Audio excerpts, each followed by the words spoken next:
कि दो वृत्तों की त्रिज्याएं क्रमशः 8 सेंटीमीटर और 6 सेंटीमीटर है। ठीक है, उस वृत्त की त्रिज्या ज्ञात कीजिए जिसका क्षेत्रफल इन दोनों वृत्तों के क्षेत्रफल के योग के बराबर है। ये भी इजी है, इसमें भी कुछ नहीं करना है भाई। इसमें क्या कर रहा था कि सेम क्वेश्चन है, दो गो वृत्त आपके पास पहले से है। ठीक है, ये दूसरा वृत्त हो गया। एक और वृत्त कह रहा है कि एक और वृत्त है,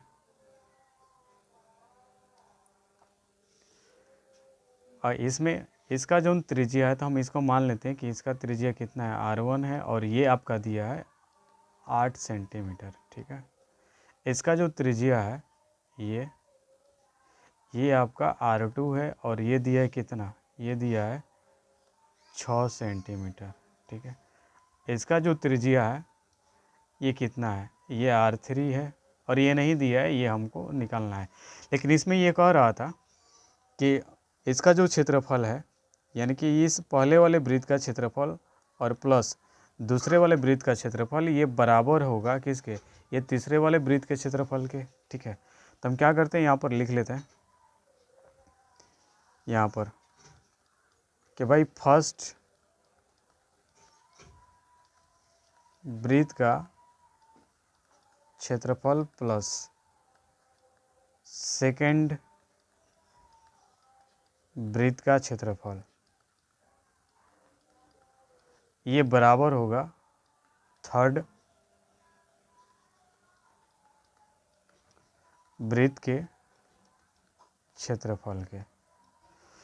अब आपको क्या करना है भाई, फर्स्ट वृत्त का क्षेत्रफल ना, तो फर्स्ट वृत्त का क्षेत्रफल क्या होगा, तो यहाँ पे हो जाएगा पाई R1 का स्क्वायर, और प्लस यहाँ पे सेकेंड वृत्त का क्षेत्रफल तो पाई R2 का स्क्वायर, और बराबर थर्ड वृत्त का क्षेत्रफल है ना, तो पाई R3 का स्क्वायर। क्योंकि यहाँ पर क्या है, सबका त्रिज्या अलग अलग है ना, तो इसलिए हमको R1 लिखना पड़ रहा है, R2 लिखना पड़ रहा है, और R3 लिखना पड़ रहा है।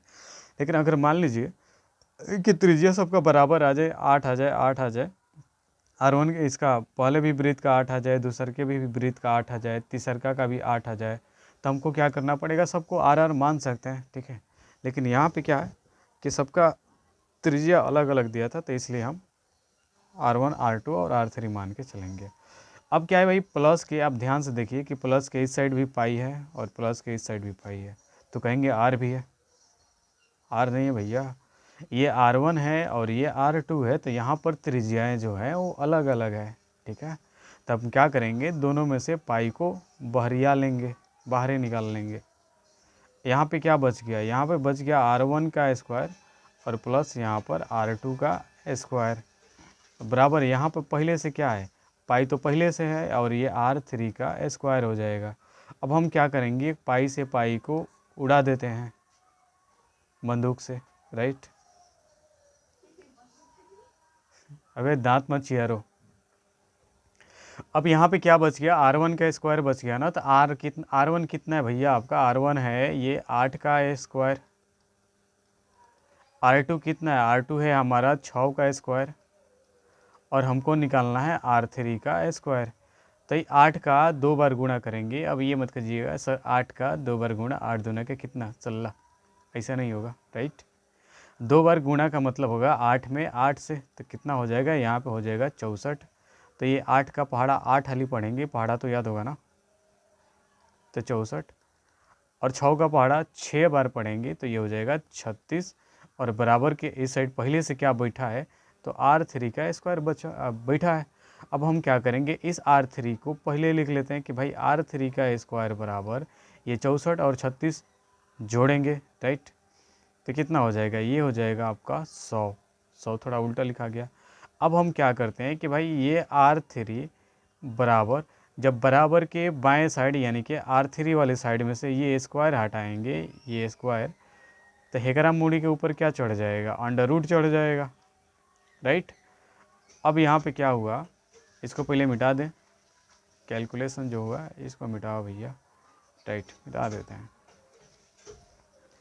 तो भाई हमारे पास बचा R3 बराबर, अब बतलाइए अंडर रूट में कोई चीज़ 100 है तो इसका वर्गमूल निकालेंगे ना, तो भाई 100 का वर्गमूल कितना होता है, आप इसको 10 इंटू 10, सॉरी 10 इंटू 10 नहीं, 10 गुणे 10, तो भाई R3 बराबर, अगर कोई भी चीज़ रूट के अंदर 2 है ना तो वो भरिया करके केवल 10 हो जाएगा, और ये इतना सेंटीमीटर हमारा आंसर होगा, राइट।